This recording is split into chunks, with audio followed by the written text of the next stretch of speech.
Well, good afternoon, everybody, and welcome to today's session.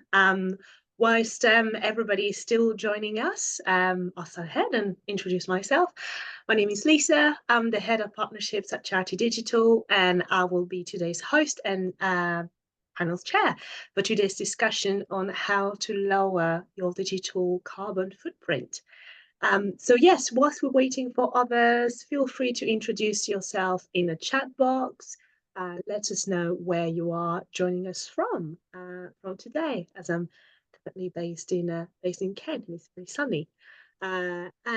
Before we delve into today's conversation with our esteemed panelists, a little bit of an intro about Charity Digital, or perhaps some of you that are joining us for the first time. We are a registered UK charity, and our mission is to really help other charities increase their impact by being more digital. And we do this through two main activities. We provide access to the software products that charities need at heavily discounted rate. And we also publish content, article, podcast, videos, and this webinar, amongst others, to educate charity professionals and volunteers on how to make better use of digital tools and technology.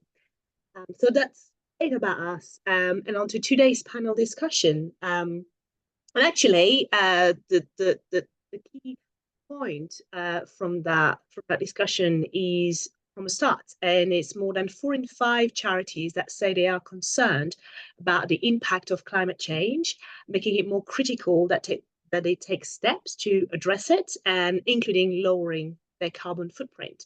So obviously there's recycling, there's taking public transport, those are familiar tactics for reducing emissions.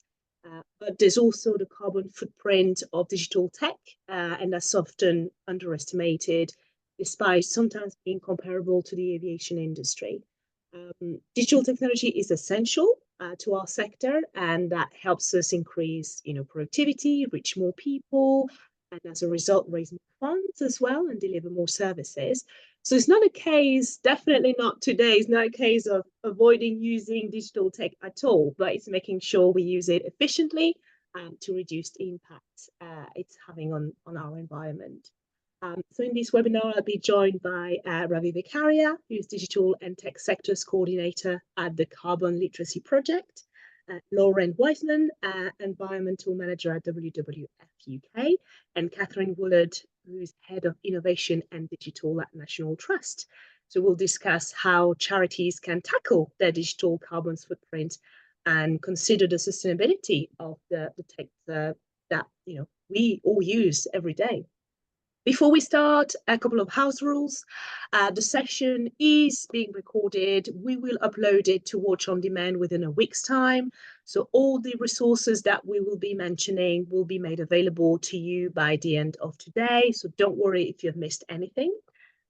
Closed captions are available. So you can click at the bottom of the Zoom window in the up arrow next to closed captions, and you can show the subtitles. During the webinar, please ask loads of questions for our guests. So that's in the Q&A section, and we will address them at the end of the discussion. So hopefully our discussion will last about 45 minutes. So we'll have plenty of time to answer questions. If you want to share any comments or resources yourself, please do so in the chat section. If there's a particular question that you like answered from the Q&A section, you can also upvote it. And if you encounter any sound or image issues, you can let us know in the chat, and my colleague Angela, who is in the background, will do the very best to get the session back to normal as soon as possible. Now, after all of this, we can finally start. So hello, everyone, and welcome. And before we start with the first question, Paranks, I think everyone would love to know more about each of you and your role in your current project. So if you can give us a quick introduction, that would be perfect. And Lauren, if you'd like to start. Yeah, sure. Hi, everyone. So I'm Lauren Wiseman. I'm the Environmental Manager at WWF UK. So my role is responsible for making sure that WWF walks the talk. So I do all of our emissions reporting, capture all of our footprint, and basically anything sustainability at WWF. So It's a big role condensed into one tiny sentence. Brilliant. Thank you, Lauren. Catherine, over to you. Welcome. Hi everybody, I'm Catherine Willard. I'm the Head of Innovation and Digital at the National Trust, and basically that means that I'm responsible for all of our audience-facing digital stuff, so our websites and apps and online shop and all of those kind of things, and also looking at new innovations for us as an organisation in how we use digital to engage people better. Brilliant. Thank you. And last but not least, Ravi. Hi. Hi everyone. Yeah, my name's Ravi Vicaria. I'm the Digital and Tech Sector Coordinator at the Carbon Literacy Project. And basically we're a not-for-profit that engages with various organizations to increase awareness around sustainability and decarbonisation. In my role, particularly focusing with the work that we do with companies in the digital and tech sector. Brilliant. Well, thank you very much. And yes, we have great people today around the room. And unfortunately, we should have had another panelist, Sam, but he's not able to join us today as is poorly. So we'll pass on our best wishes to him. But yeah, now we can start. And thank you very much to the three of you and everybody in the chat for also introducing themselves. First of all, setting the scene, what do we mean by digital carbon footprint, and why should we as a sector be thinking about it? Ravi, I don't know if you want to start us first. Sure. I mean, I think the first thing to bear in mind is that digital footprints are very similar to the behavior that we engage in every day. So that's our use of laptops, devices, or internet, streaming on mobile, the interactions that we have every day, which we also take with us into the work environment. But I think one of the key issues is the fact that we don't actually see what those emissions are. As you mentioned, Lisa, the aviation industry is very similar in terms of the global level of emissions that is, that is found within the digital sector. So I think it's between 1% and 2% worldwide, which sounds like a really small number, but the fact that the digital carbon footprint worldwide is similar to something that is so visible like the aviation industry is quite striking, because in general, people don't tend to realize the fact that actually there's quite a big responsibility in terms of how we engage with our tech infrastructure, both in the at-home environment. It does have an impact on emissions. So yeah, there's everything that you use every day that you might describe as digital. So that's your mobile phone, your laptops, websites, screen time. These are all the kind of things that you think about when we're talking about digital and tech sector. The other interesting, really novel sort of big question in the area is the use of artificial intelligence and AI as well. And that's something that more and more organizations, including in the charity sector, I'm sure will be dealing with. And it does have an impact on, quite significant impact on emissions as well. Yeah, absolutely. Thank you, Ravi. And yeah, I'm pretty sure we will also discuss more around the impact of AI. And from a charity perspective, perhaps Lauren, how do you define the digital carbon footprint within WWF, for instance? Yeah, so similar to how Ravi just described it. So it's the tech, the hardware that you're using, but also the more sort of, I was going to call it software then, but like emails and digital storage, all those things add up into your digital footprint. And it's also things like e-waste. So like globally, we're trying to transition the whole world into a more and more digital space.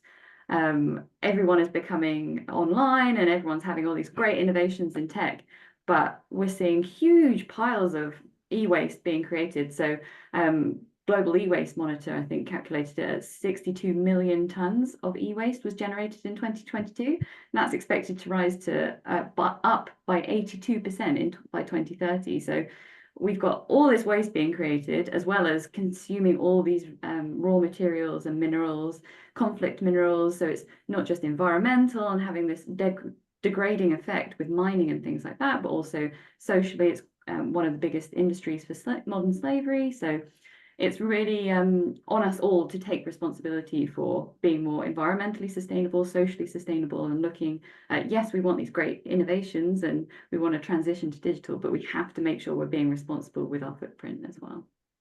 Yeah, absolutely. Thank you, Lauren. And for you, Catherine, also as part of the National Trust is also I think a key point. Yeah, absolutely. So I think the key for me is that digital can often be seen as, oh, it must be the greener option. And sometimes it's not. And as technology becomes more complicated and new things come along, it often seems to be that they become much more intensive in their use of energy and their need for different minerals and things to build them, and everything's becoming more and more complicated. So it's an ever increasing problem that it's really difficult to measure it. It's really difficult to know where it begins and ends for each organization and what they're responsible, what other people are responsible for.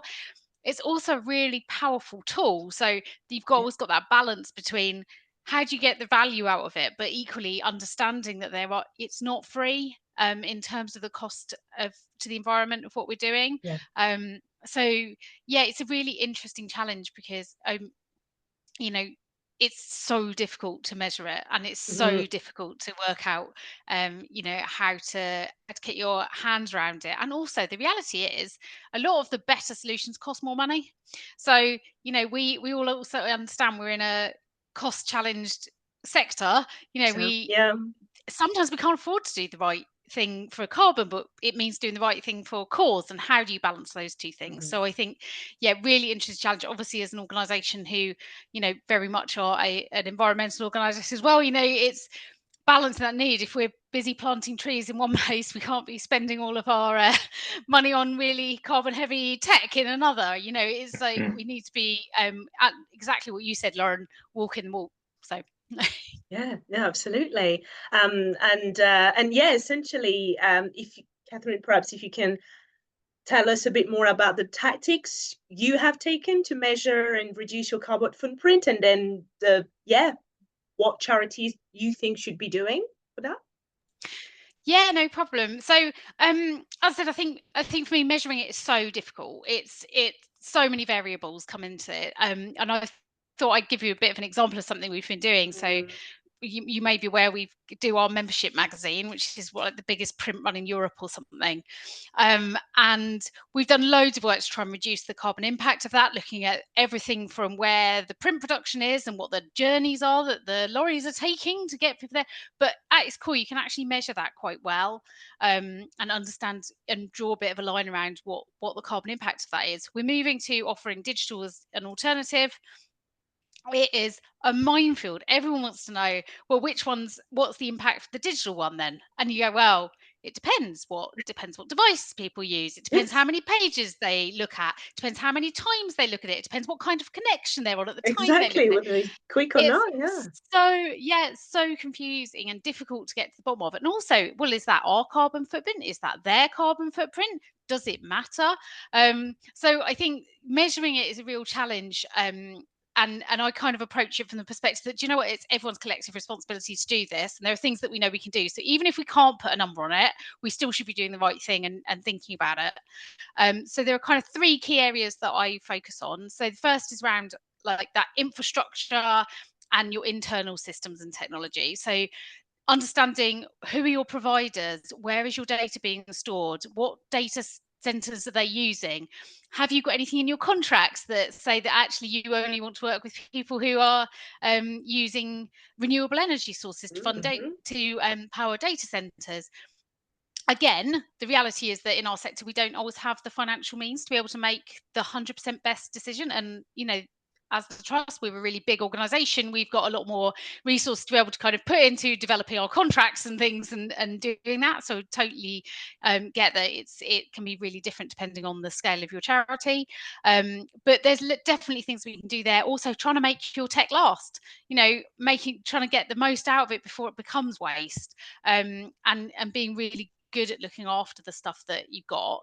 But the second is then around data retention.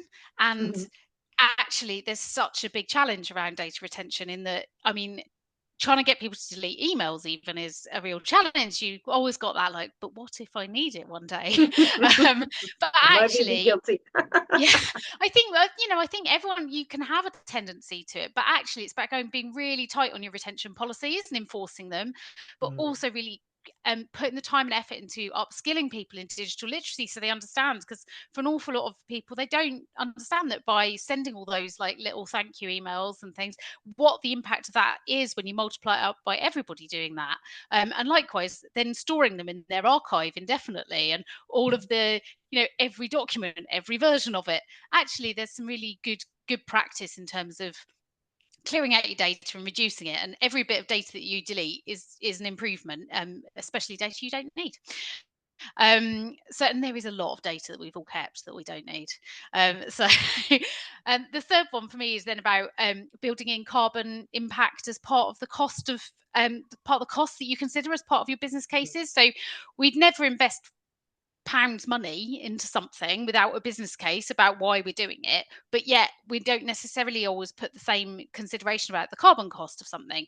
So it's not about saying you shouldn't do it, it's about saying that you need to understand what the cost benefit analysis is. And actually, like I said, sometimes if I give an example of web content, which is part of my world and I talk about a lot, actually we know that, say, videos and imagery is more engaging in some situations, and will really help to drive the cause forward. It will really help to engage people with what you're trying to achieve and your charitable purpose.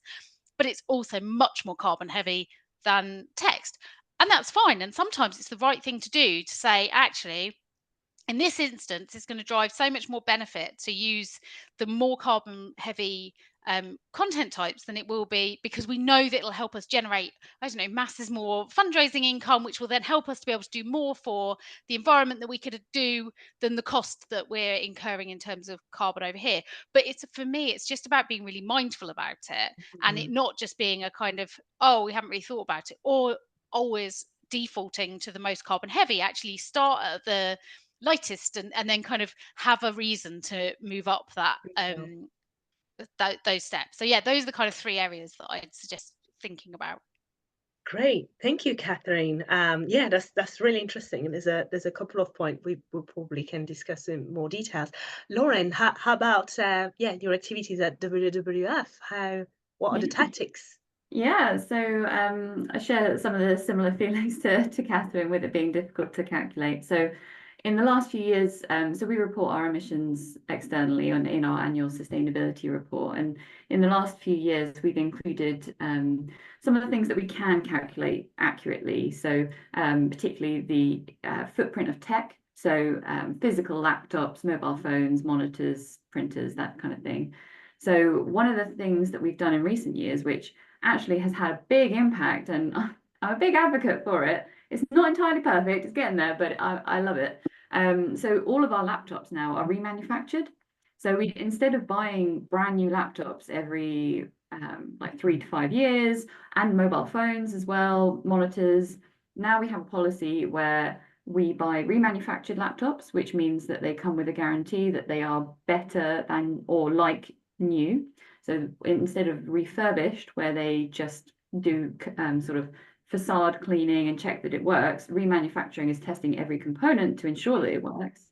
So they've got that sort of security and reassurance with them. But the carbon footprint from our laptops is just 36 kilos of carbon dioxide equivalent emissions, compared to a brand new laptop, which is 475.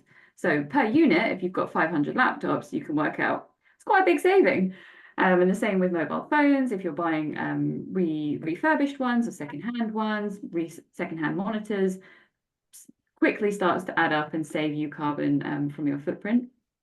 We've also got a really exciting thing going on right now, which is Data Cleanup Month. So I fully agree with you, Catherine, that computer literacy is not great amongst the all staff. Some of us love computers and some of us do not. So what we've got at the moment is Data Cleanup Month. So the idea is to get staff to look through their storage on their laptop, so their personal cloud storage, which people think is in the cloud, doesn't mean anything, doesn't have a storage footprint. but actually we've worked out it's quite high. So we're getting people to clear their OneDrive, clear their shared intranet space as well as clearing out their emails. And we're running it as sort of a competition to get people interested in who can save the most space. But we've still got those security things in the background. So like anything that's deleted will be saved for 93 days until we empty the recycle bins so that they can get it back out. But we're trying to teach that computer literacy and get rid of this misnomer that once it's in the cloud, it doesn't have a footprint, and also stop people from attaching things to emails because they don't realize that that also adds up. You can just send a link to a file that's been stored. So those are the sort of key things that we're working on at the moment to try and get people to take part in this journey. While we're working out the carbon footprint in the background, they can be doing things to help us on that journey. Absolutely, thank you. And I like how both of you insisted on the skills and really take people along on the journey, depending on obviously what they do, their day to day, and their existing knowledge and relationship with digital. So that's very interesting. And Ravi, I guess you're working with a wide range of organizations, and what are perhaps typically the tactics that these organizations take, and what would you recommend that they start are looking when reducing their digital carbon footprint? Well, I think both Catherine and Lauren raised the point that you can only do so much if you haven't got your personnel and staff invested in the why.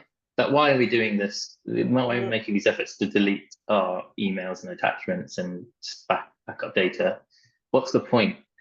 That's what carbon literacy really is about. It's about engaging that why piece, getting people to understand that there's a reason behind all of this.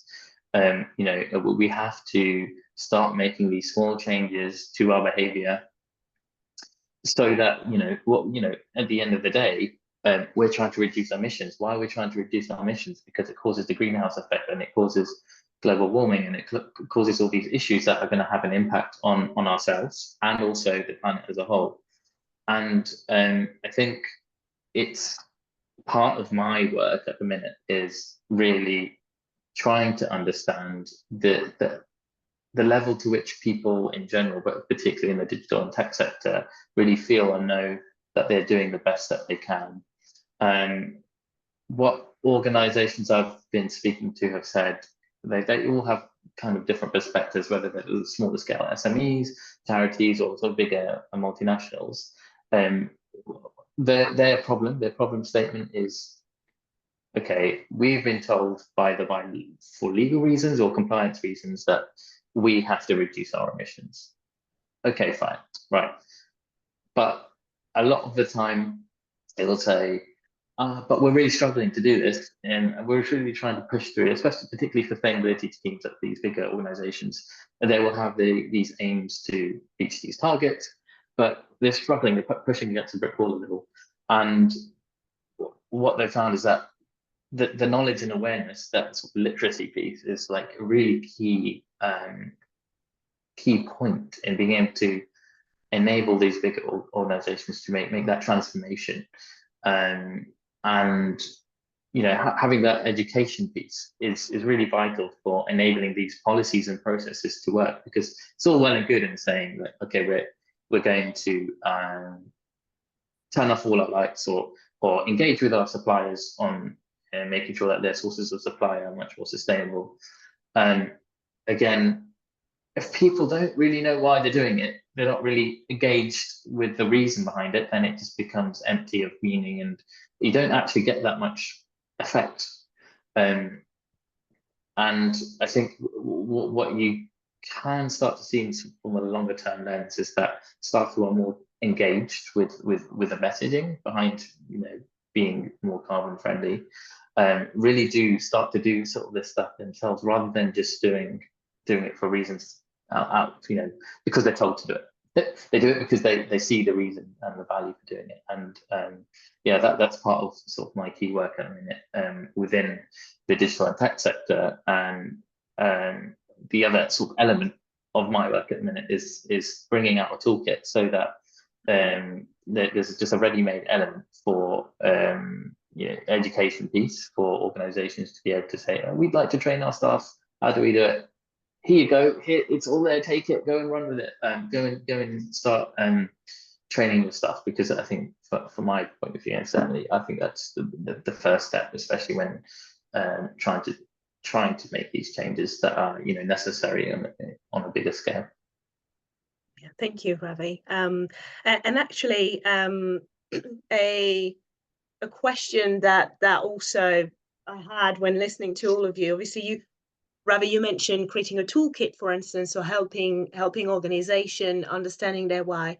Do you think that it should be something that is driven by by a committee made of different employees at different levels? Should it be more like a top down or bottom up? What are your thoughts? And it'd be also good to hear more about Lauren and Catherine. Who should be driving that? Should we create a role? Should we? Yeah. I think I'll admit to perhaps not necessarily knowing specifically in the charity sector how those structures necessarily are best, which structure approach should be taken. Certainly with the larger scale organizations that I have spoken to, they might have a people and culture team. They may have an ESG team or a sustainability team. They might be taking this from the board level. There also might be people who are, just on the ground, the engineers at BT, for example, for lack of a better example. They might say, okay, but we want to know about this. And the training that we are devising is actually appropriate for anyone, because one of the key problems, I think, with carbon education is that sometimes it's not really direct and relevant for the people that are learning. One of the key pieces of carbon literacy across all sectors is, in fact, being able to deliver the training in the context of where the learners are doing are learning. So whether you are someone who's at the top level or in the bottom side, part of an organization, you can start to learn these principles, because actually, global warming is and the meta crisis of the environment is something that affects us all, and we all should have something that we can do about it. Yeah, absolutely. Thank you, Ravi. And perhaps over to you, Catherine. How have you? Yes, because obviously you also work with quite a lot of volunteers, so it's another sort of group of people that are not necessarily employees, but yeah. So how? Yeah, and it's a really interesting one, because our we have a real mix in our volunteer teams about whether they use digital at all or not to engage with us, and obviously they're not using our provided tech an awful lot of the time, and actually much of our workforce doesn't use technology a huge amount in the way that kind of we were thinking about with laptops and that. They're operational staff delivering experiences at our places, so it's a really interesting balance, and actually that's one of the challenges that we've got. So it's not one size fits all, and there's trying to get people to understand why it's relevant to them as an individual is really challenging, because we've got people working in such completely different worlds. When it comes to the IT and digital teams, they absolutely get it. They're like, totally, yep, we understand this, we know why it's important, really focused. But we are some of our operational teams, and they're like, why is digital carbon important to me? Like, I'm trying to give visitors a great experience, and actually what we need is really great experiences and immersive experiences to deliver really great interpretation, and that will actually drive our purpose forward. And it's like, well, yeah, actually you do, but I'm trying to then unpick that and go, but there's also a carbon cost here. Is like, it's kind of taking people out of their natural home where they feel more comfortable. So I completely agree. I think getting that literacy upping that literacy is really about being really relevant and being really specific to the type of people that you're talking to and the type of role that they're doing and what's actually going to be practical for them. I think it's really difficult to do all organization type comms and upskilling, because so much of it is just not relevant to different groups, and you lose people immediately when they're like, oh, here we go again. Well, everyone knows about mandatory training. I was like, oh, here we go again, I've got to learn about this stuff. It doesn't impact my job in any way, and to get people really engaged with it and really understanding it, they have to know what matters to them and to their job. And it's also sometimes about going, actually, we've got to get it right in the places that we can have the biggest benefit first. And maybe actually don't try and get everyone in the same place, and do it as a gradual piece, so that we start to be able to have demonstration of how we've managed to improve things. But we're really well supported here in terms of our IT team, and our digital teams are like really hot on it. And actually our IT team are absolutely fantastic about always making sure that they're thinking about the carbon footprint of the stuff that we're doing.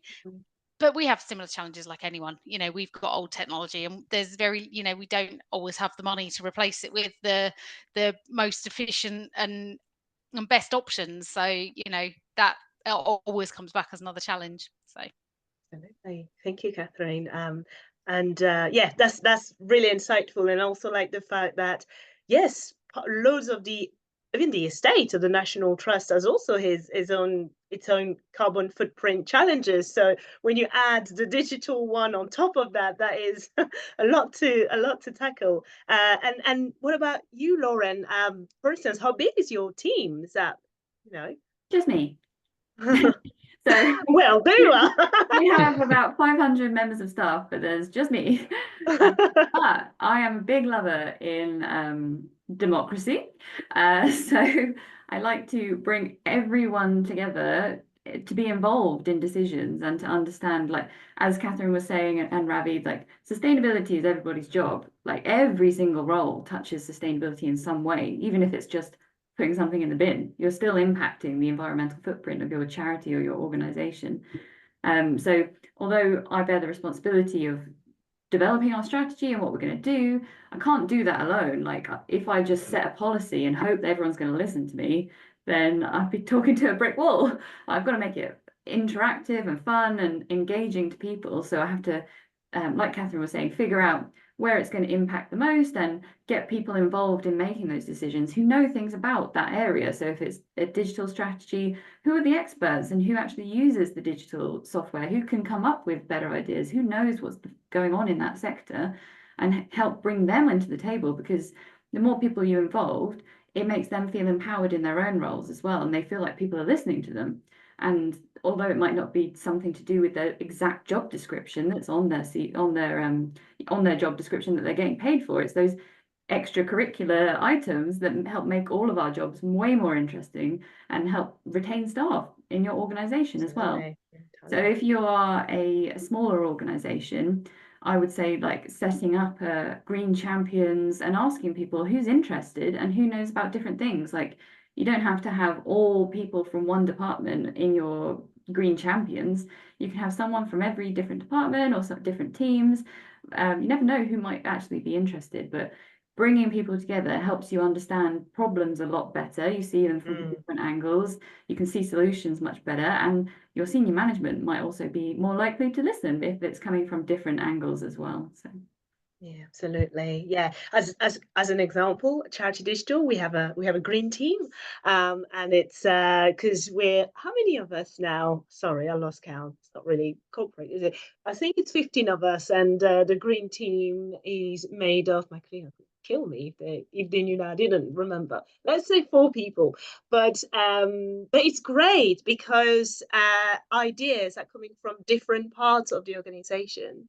And again, it's in our case, it's even more bottom up, because the recommendations, the ideas, also the audits that we've carried out, and all the information we've gathered, you know, with the green team, then I've passed on to the senior leadership team for, you know, for more action. So I completely agree with the sort of you know, getting people together, and they will be more likely to appreciate the impact it can have on their work, and the benefits, obviously, of reducing digital carbon footprint. Because yeah, no, absolutely, it can be a big topic to be wanting to tackle. And I know, Lauren, you mentioned you know, policy and you know, strategy. How, you know, should digital factor into a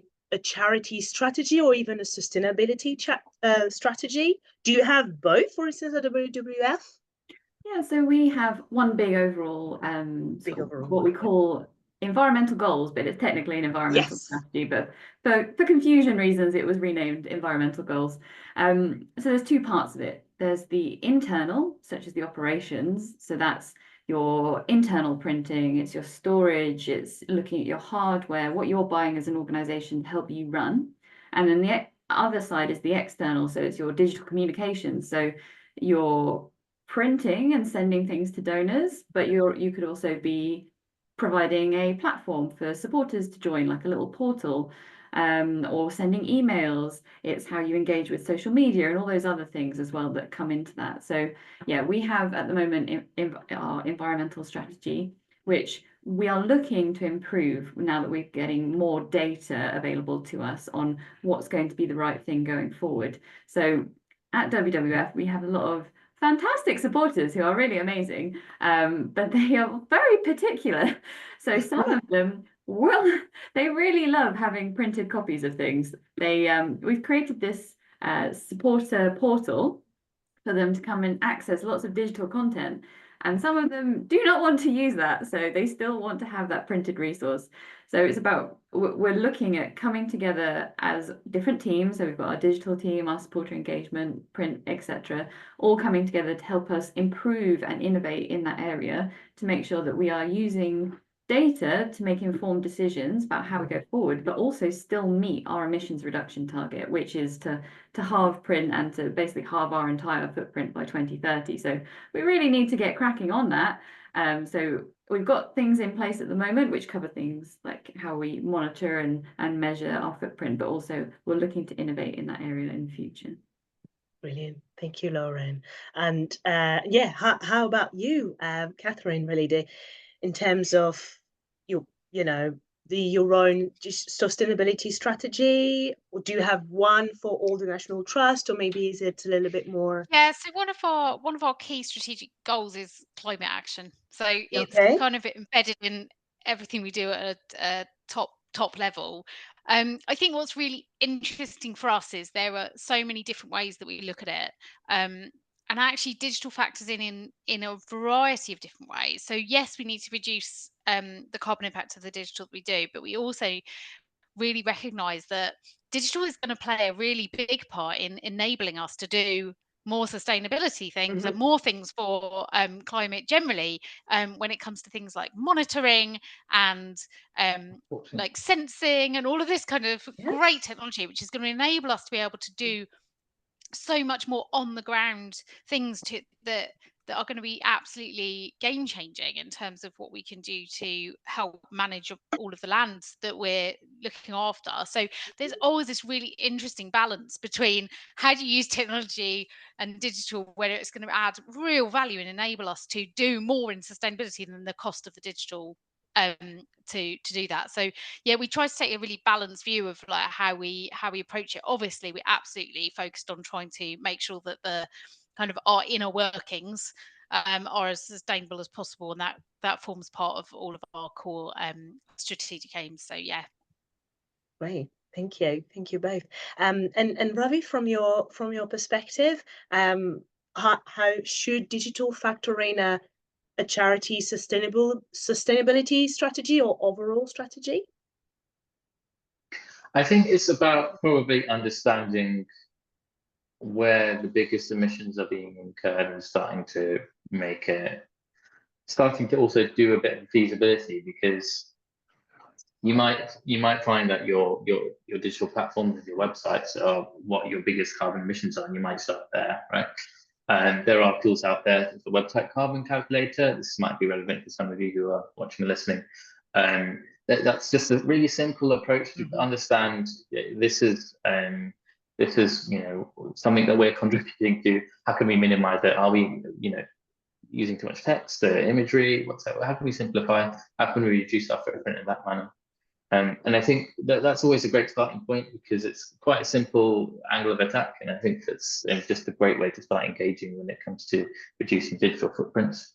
And there's also that measurement piece about understanding like how big you are as an organization and your digital activities. So are you working from home, or how many sort of Zoom calls are you doing? What is your cloud storage looking like? Do you have the ability to request that the servers that you use your storage on are powered by recyclable energy or renewable energy? These are all the kind of questions that you can start asking, and you can really start just informing yourselves about what actually is a digital carbon footprint, and also then just asking the right questions. And I think that's a really, really good way to start that journey. Yeah, absolutely. Thank you. And obviously, as part of that, like you said, as part of that journey, as we alluded to earlier in the conversation, a key element of day-to-day operations and also in the charity sector is the use of AI. And we know that currently, one of them, ChatGPT, but also the others, you can't really tell their actual footprint and impact on the environment, because we know that artificial intelligence, resorts mainly and revolves around the use of data. So there's a lot of reliance on big data centers. So from your perspective, Ravi, should there be the sort of digital footprint, should it be part of also a specific AI policy? Where should it come into perspective when talking about the use of AI? AI is such a big topic in general. I mean, you've got the carbon emissions standpoint, we've got those ethics and morals, and the data protection standpoint. We at the Carbon Literacy Project have formed our own AI task force to kind of understand what the implications are of using AI, and whether we, even as a sustainability charity, can really recommend using it. Just to give you a sense of scale of what the emissions are involved from just using ChatGPT, I believe worldwide daily usage of ChatGPT, and this is just one AI out of the thousands there are out there, is enough to power a car to travel about 7.5 times around the world. And I think that's just one, it makes you think, well, this is just a text box that I'm typing into as a user, but actually at the back end, somewhere on the other side of the planet, there's a lot of data being crunched and processed every time you run a prompt. So it's always good to start familiarizing yourself with, like, do we need to use this, and it is really helping us. Of course, it does save us a lot of time using AI. I mean, I would use it in my personal life for to good use, but I think it is really important for organizations of all types to kind of start thinking about whether they need it, and perhaps forming a policy around it, because it does. There are so many. I've only talked about the emissions perspective, but there is there's wider points about data protection, and there's moral issues as well with AI. So yeah, it's important for people to start being on top of this trend, because it is a bit of a mega trend. It is something that is we're all going to have to start dealing with. Yeah, no, absolutely. I agree with you, Ravi. And from your perspective, Catherine, are you I'm guessing that there's been a lot of AI use already at National Trust. So how are you balancing that with it? So we're actively working through how we're going to approach AI, and absolutely looking, as Ravi said, about all kind of the ethical side of it as well, and where it goes.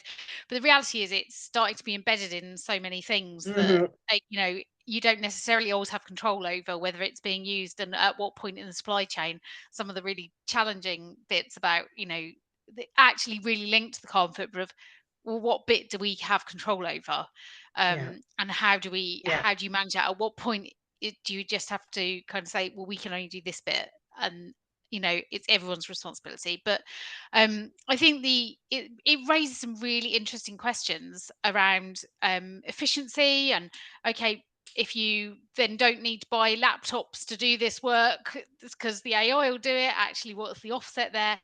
But likewise, actually, it means you need certain more powerful tools, you need more powerful equipment to be able to use the AI effectively, and for the AI to work well, it's on all these really powerful machines.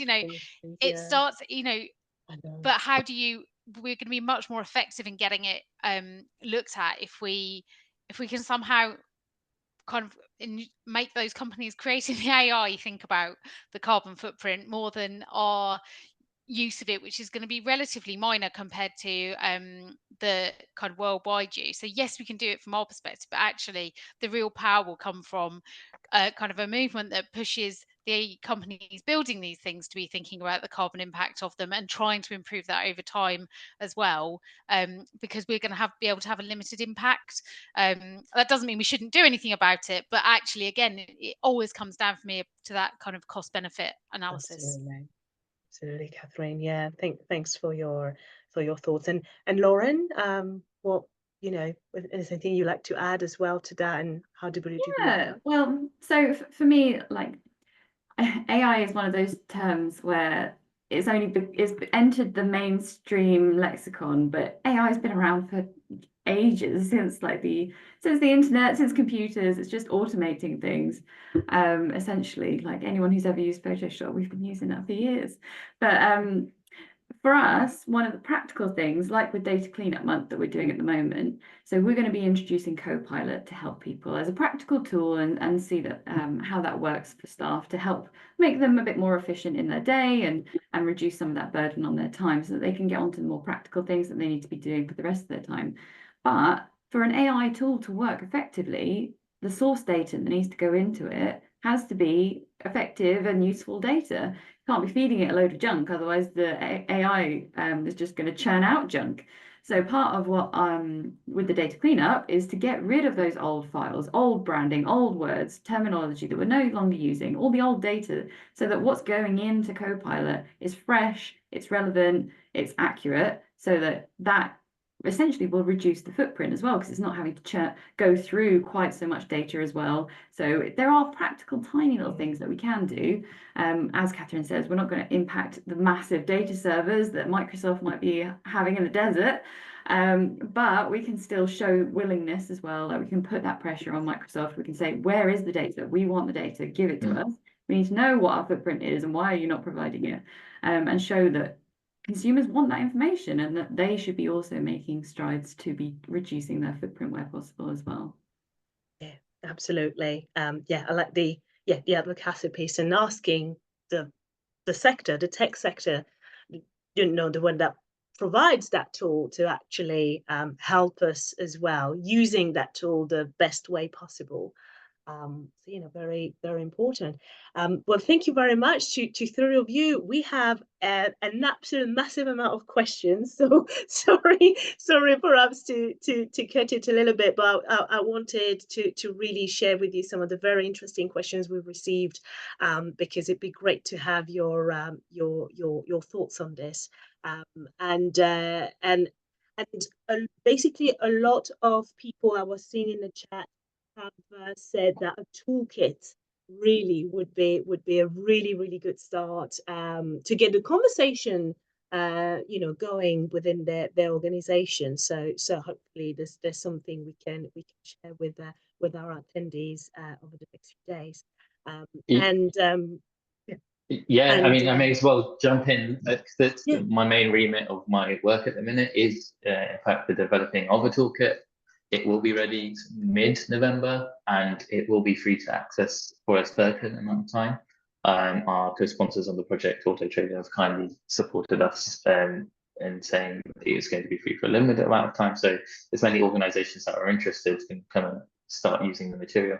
And what that's going to be is 4 units that covers, you know, the core elements of climate change and sustainability from a scientific perspective, and then how it's embedded in organizations, then the digital and tech aspects, and then the really key aspect of the 4th unit, which is about encouraging action and making sure that those actions are meaningful as part of the sort of the certification process that we have in the toolkit. It also we also certify those actions so that we can say that every learner can contribute to some carbon reduction savings, which we certify. So that's also part of the process of carbon literacy training, and is something in the toolkit. So shameless plug, but if you want to, yeah, if anyone wants to reach out to me, I'd be more than happy to take that, speak about it, or share more information.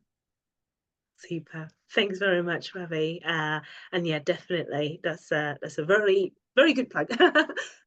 And yeah, I'll dive straight in with a few of the questions, and then we can also share them with you, so that if we don't get the time to answer all of them, we'll ensure that they are answered in some way and available in our resources tab once we put the recording up.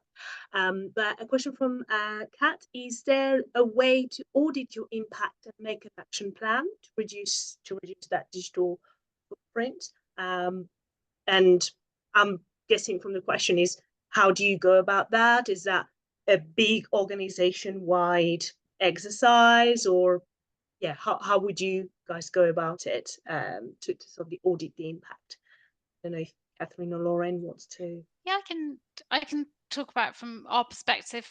So I think we tend to do it on a team by team kind of basis if we're going to be doing this work, because as I said, it can vary so massively that one size doesn't fit all.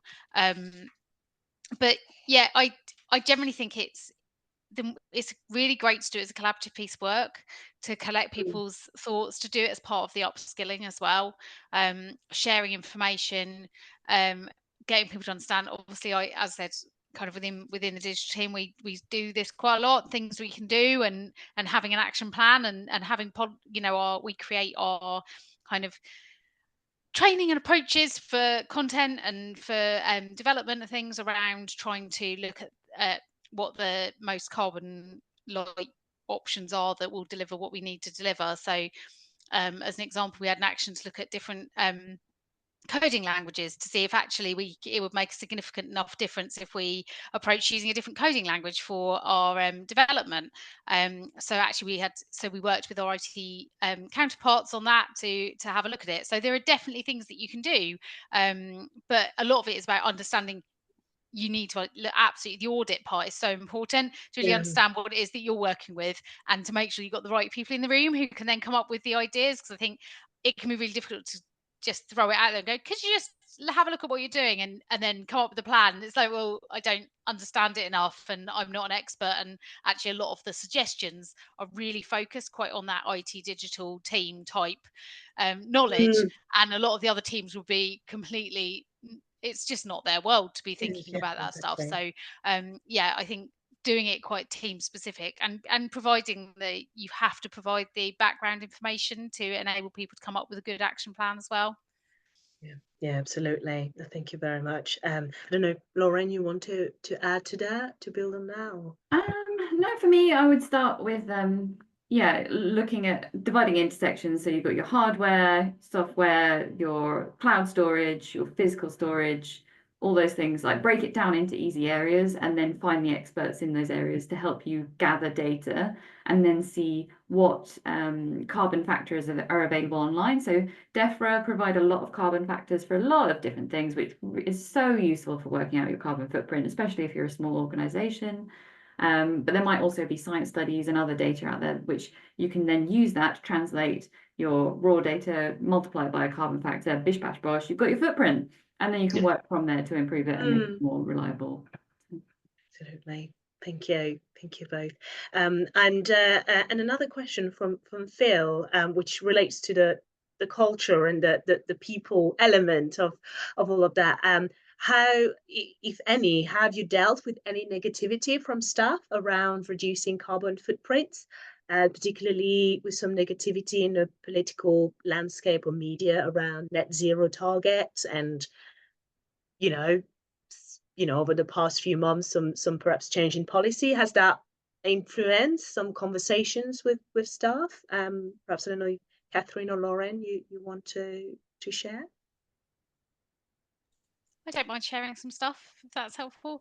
Mhm. So internally, we don't tend to get much challenge, but I was just going to echo something that Lauren was saying earlier, that we can have sometimes when you're trying to move to digital as a lower carbon option than say the more traditional paper and printed stuff, we can face quite a lot of pushback from audiences. And I think, and actually our volunteers as well, a lot of them don't want to use digital for stuff. So there's always a real fine balance between making sure that you're thinking about the con, but also making sure that you're not excluding anyone through the decisions that you're making. So that inclusion piece is so important, and it is always that balance. It's really difficult, but yeah, you can't force people to want to change their behaviors all the time, but bringing people on board and doing the education piece and making sure that it's relevant is the absolute key way to do it. You're never going to move everybody all the time, but if you can move most of the people to be doing things in a more effective way, then that's got, you know, it's being realistic as well about how much time and effort is worth putting into trying to convert a few people, because actually when the bulk of people move, the stragglers come along as well. So Exactly. yeah, it's just making sure that the loudest voice is the voice that you want to be hearing. Definitely, thank you. And yeah, I don't know, Ravi or Lauren, if you want to add to that, have you come across any negativity or pushback from some teams sometimes? I mean, I'll briefly mention that, you know, there are people who are still climate change deniers in the world, which sounds really crazy, but it's true. There are people who strongly question we shouldn't be focusing any business efforts on this. We have other priorities. Unfortunately, in any context, there's always going to be a naysayer, and I think what I think it is important to try and achieve is to embody that sustainable culture in general, and that again it's an education piece. You can't tell someone to do this stuff if their mind is against the principles of doing it. You just can't. So I think that's the angle of attack, is to really bring the wider organization on board. As you said, the stragglers will eventually follow. Yeah, exactly. But you know, thank you all. And actually a couple of technical questions, and perhaps well, no, perhaps Lauren or Ravi, that might be also something that you've come across. Callum is asking whether it would be fair to say that cloud-based or online software perhaps has a higher digital footprint than traditionally installed applications like the Microsoft Office package than versus Office 365 online, or is it the other way around? Lauren, maybe you? Yeah, sure. So entirely depends. If you think about, say, one data server is storing X amount of data, and then it's distributing that software to thousands of customers, then per customer, the digital footprint could actually be smaller than when you were storing on your old PC before the internet. So it entirely depends, and it's getting that information from the software provider or from the manufacturer that will help you make those informed decisions and actually know what the footprint is. Yeah. Brilliant, thank you. And I guess to end, one last question, which is about the top 3 simple tips to get the rest of the team to do something. What do you think there should be? You know, when you perhaps come across some people who have difficulties understanding how that can help with the day-to-day, what could be a top 2 or 3 tips that you'd give a digital carbon footprint champion? Perhaps Ravi, if you want to go first. It's a bit of a. I don't think there's like a top 3. I think it's like there's just different strategies for different contexts, and I think it's primarily about learning what's right for you and your organization. Yeah. There's no point going after the website if that's not relevant to your organization and what you're trying to achieve. When you could in fact really spend more of your time engaging your suppliers, or I don't know, implementing a policy that is about switching off the lights in your building. I don't know, but that's a very simple idea, but I think the point I'm trying to say is try and find out what's really relevant for your context and your sector. Yeah, absolutely. Thank you. And Lauren or Catherine, I don't know if you want to add. Yeah, sure. So my top tip would be, so we recently did some like procurement training. It was like, what's the most effective thing to save money? And people thought it was like negotiating a better price, but actually it's questioning the need at the beginning. So what you're storing doesn't need to be that big. What you're sending doesn't need to be that big, doesn't need to be that often. Do you need to have all this stuff? Do you need to have all these users? Does it need to be on every laptop? It's like questioning the need of the Ask the right specifications questions. right at the beginning. Absolutely. For everything across the board. Brilliant. Thank you, Lauren. And finally from you, Catherine, any top tip? Yeah, do you know what? Some of the real basics that are really easy for people to do that have made a big difference for us is links, not attachments. Like, so many people have no clue that that has any impact on carbon. And when you tell them, they're like, oh, well, I'll do that. That's fine, easy. Not sending thank you emails. We had a big thing. I just assume I'm thankful. That's it's good. And deleting. We did a challenge, so we try and make it a bit fun. We did like Yeah. a delete one thing on day one, and then for a month, and by the end, you were deleting 30 things on day 30, and you deleted like 500 things. And so there are some fun ways that you can do those kind of activities as well. Make it a bit of a bit of competition. You talked about competition as well earlier, I think. And just anything that makes it really easy for people Yeah. to do and really simple. And it's like one thing at a time. And then once you get into the habit of that one thing, then you can add another thing. Yeah, brilliant. Well, yeah, it's been absolutely amazing to speak to the three of you. Thank you very much for your insight. That's all we got time for today for the questions, but we'll share that with you so you can say a little bit about what our audience has asked. Thank you very much, all of you, for staying. Sorry, we ran slightly over, but it was a really interesting conversation. So thank you, everyone, for attending. Yes, and really hope to perhaps have you welcome you again, because I feel like there's a lot more that we can discuss. We could spend a whole afternoon talking, but thank you very much for your time, Catherine, Lauren, and Ravi, and it's been great to welcome you today. Thanks, everyone. Bye-bye. Thank you. Thank you. And yes, so for all of you that are still joining us, are still with us, we hope you enjoyed this session. There should be a link to our feedback form, so to tell you if you enjoyed the session, if you have any recommendations for other topics. And we hope to welcome you again very soon. We have another webinar on 29th of August, which is all about top tips for fundraising success. And we have our Artificial Intelligence Summit on the 17th of October, which is an in-person event. So hopefully see some of you there. Have a great rest of the day. Thank you.